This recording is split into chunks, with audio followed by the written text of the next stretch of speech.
এত টাকা কিন্তু নেই আমার কাছে, আমি প্রথমেই বললাম যে 100 টাকাই হবে আমার কাছে। আরে বাপ্পাদা কেমন আছো? আচ্ছা বলছি দাদা, আমি তো ওই 100 টাকা নিয়ে এসেছিলাম, আর সকালবেলা 100 টাকায় কিছু টিফিন দেওয়া যাবে? 100 টাকা দিবে এমন থালি সাজিয়ে দেবো। North Kolkata, south Kolkata, east Kolkata, West Kolkata, Kolkata কোনো সাইডে এই খাবার দেবে না তোমার। 100 টাকার মধ্যে হয়ে যাবে তো? আমি বেশি নেই কিন্তু।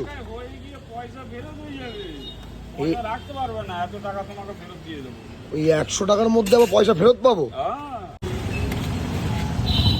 এই চলে আসলো পোলাও,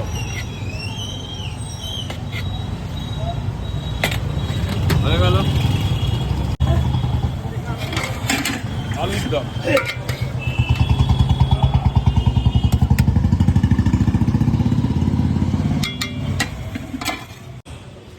কি চিকেন এটা?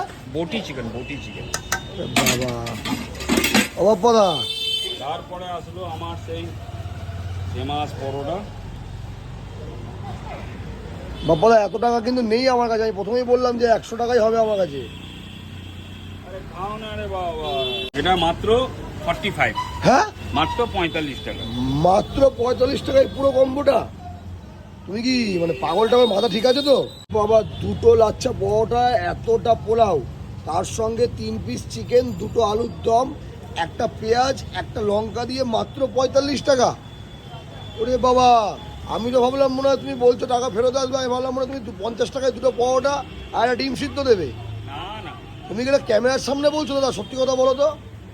আরে ক্যামেরা অন ক্যামেরা ওইসব ব্যাপার না, বাপ্পা যেটা বলে সেটা করে দেখা। 12 মাস কি এটাই চলে? 12 মাস চলে, ঝগড়া হলে